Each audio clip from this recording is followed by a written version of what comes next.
नमस्कार दोस्तों, कैसे हो आप सब? आई होप आप सब अच्छे होंगे।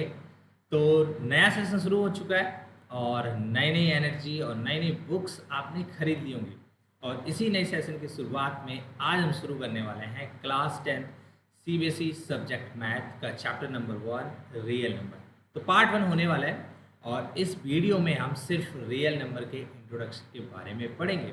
लेकिन मेरी आपसे गुजारिश है कि जब भी आप वीडियो को देखें तो जो भी आपको मेन इंपॉर्टेंट पॉइंट्स लगता है आप उसको नोट ज़रूर करें या उसका आप स्क्रीनशॉट ले सकते हैं। तो विदाउट एनी फर्दर डिले चलिए स्टार्ट करते हैं अपनी फर्स्ट स्लाइड।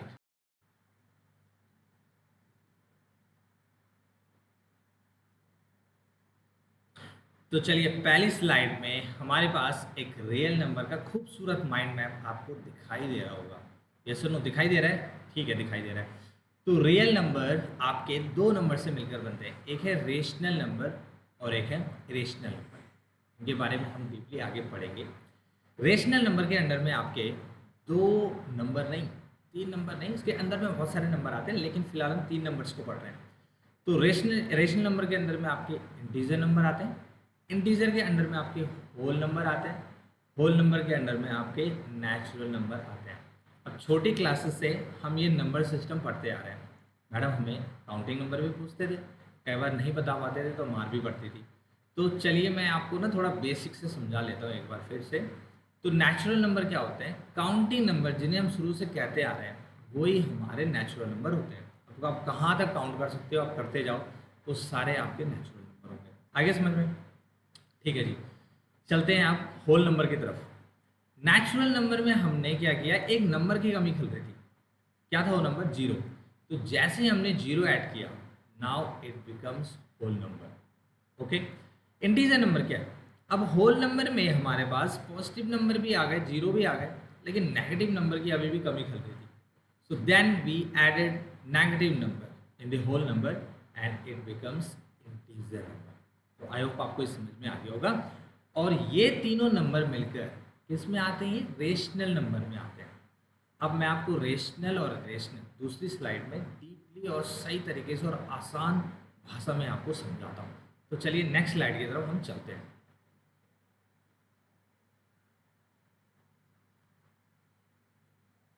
ध्यान से समझना, नोट करते जाना जो भी इंपॉर्टेंट पॉइंट आपको लगे।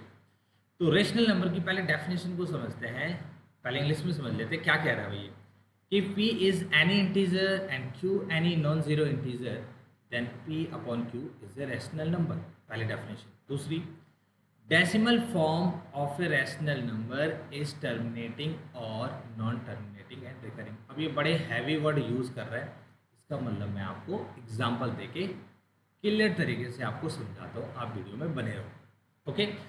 यानी कि सिंपल लैंग्वेज में कह रहा है कि कोई भी नंबर आपके पास यदि होता है, कोई भी number, if you can write it in the form of p by Q, यानी कि आप यदि उसे फ्रैक्शन की फॉर्म में लिखते हो तो वो आपका रैशनल नंबर कहलाता है।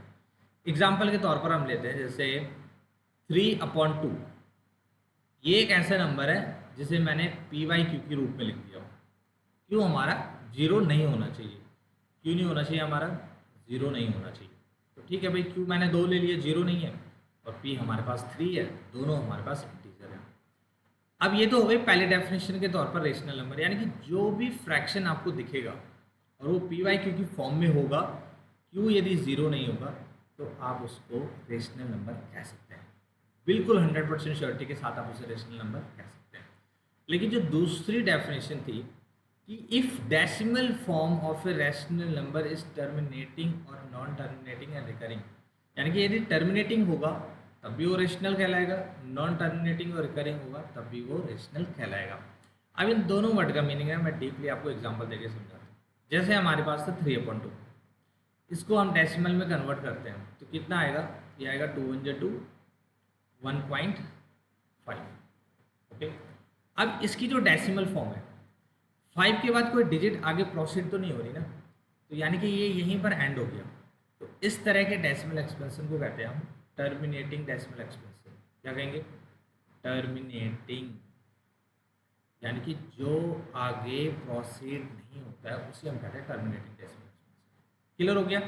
तो कोई भी आपको डेसिमल एक्सपेंशन टर्मिनेटिंग दिख जाए, आप 100% श्योरिटी के साथ कह सकते हैं कि सर ये रेशनल नंबर है। ओके, एक एग्जांपल और देता हूँ जिसका डेसिमल एक्सपेंशन नॉन टर्मिनेटिंग है, रिकरिंग है। तो चलिए हम एक एग्जांपल लेते हैं 11/3।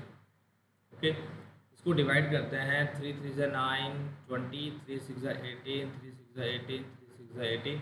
इसका मतलब 6 जो है ना वो बार बार रिपीट हो रहा है। इसके ऊपर मैंने बार का निशान लगा दिया। बहुत अच्छा एग्जाम्पल है, ध्यान से सुनिएगा। 3.666 यानी कि 6 जो डिजिट है वो आगे प्रोसीड हो रही है, एंड नहीं हो रही है। तो इस तरह के डेसिमल एक्सपेंशन को हम कहते हैं non terminating, and 6 digit repeat हो रही है तो उसे हम कहेंगे रिकरिंग। क्या कहेंगे? रिकरिंग।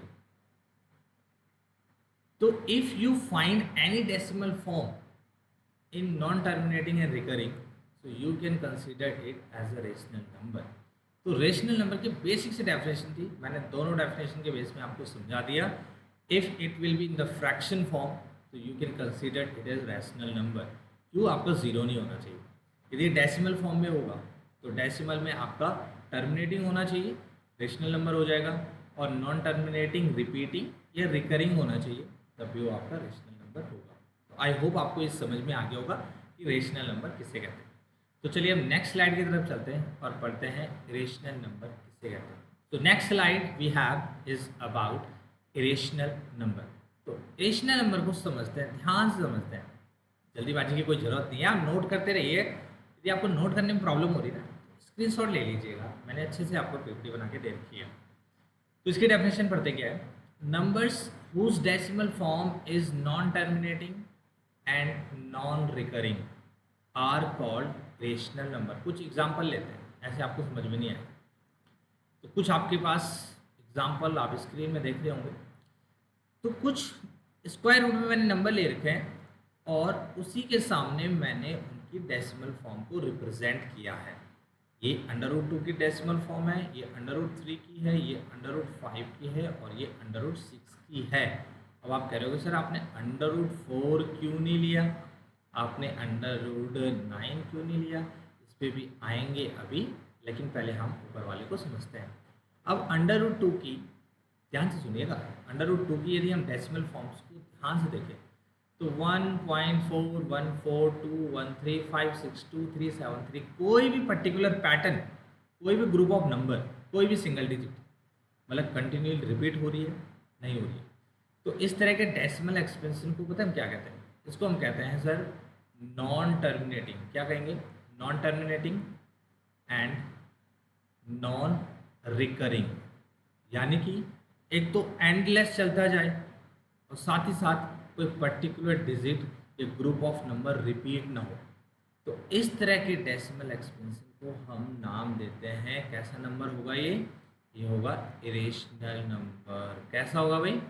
Irrational number. सेकंड में भी यही है सर, मैंने यही कहा था ना भाई, सेकंड में भी यही है। सेकंड में देखो कोई ग्रुप ऑफ नंबर रिपीट हो रहा है, नहीं हो रहा है जी। कोई डिजिट कंटिन्यूसली रिपीट हो रही है, नहीं हो रही जी। तो इसका जो डेसिमल एक्सपेंशन है वो भी होगा non terminating and non recurring. तो ये किस तरह का डेसिमल एक्सपेंशन है? नॉन टर्मिनेटिंग है, नॉन रिकरिंग। कैसा नंबर होगा? इरेशनल। कैसा होगा? इरेशनल। सिमिलरली थर्ड का डेसिमल एक्सपेंशन भी non terminating and non recurring है। तो इसका डेसिमल एक्सपेंशन आपको पता चल गया, नंबर कैसा होगा? इरेशनल। और सिमिलरली आपका फोर्थ वाला भी इरेशनल नंबर है। अब आप कह रहे होंगे सर यानी कि सारे स्क्वायर रूट वाले नंबर इरेशनल नंबर होते हैं? अजी नहीं होते। कौन से नहीं होते? चलिए देख लेते हैं। The square roots of number that are not perfect square are irrational number. यानी कि ये कह रहा है कि ओनली वो नंबर जो परफेक्ट स्क्वायर नहीं होते हैं वो हमारे इरेशनल नंबर कहलाएंगे। लेकिन यदि वो परफेक्ट स्क्वायर है तो वो सर आपका इरेशनल नंबर नहीं कहलाएगा। कैसे नहीं कहलाएगा? मैं आपको बताता हूँ, ध्यान से देखिएगा। लेट सपोज आपके पास है √4, तो √4 तो परफेक्ट स्क्वायर होता है ना 2 का, तो इसका मतलब 2 तो रेशनल नंबर हो गया। √9 ये तो परफेक्ट स्क्वायर होता है ना 3 का, तो 3 तो आपका रेशनल नंबर हो गया। √16 तो परफेक्ट स्क्वायर होता है किसका? 4 का, तो ये भी आपका रेशनल नंबर। यानी कि परफेक्ट स्क्वायर को छोड़ के नॉन परफेक्ट स्क्वायर जितने भी आपके पास नंबर होंगे वो सारे रेशनल नंबर होंगे। So this is about the rational and irrational number and I hope आपको ये वीडियो अच्छी लगी होगी, समझ में आया होगा। और यदि वीडियो अच्छी लगी तो चैनल को सब्सक्राइब कर देना, वीडियो को लाइक कर देना, शेयर करना ना भूलिएगा। और यदि कुछ थोड़ा बहुत इम्प्रूवमेंट की ज़रूरत है तो कमेंट बॉक्स में कमेंट करके ज़रूर बताइएगा। तो वीडियो को देखने के लिए आप सभी का दिल की गहराई से बहुत बहुत धन्यवाद। जय हिंद।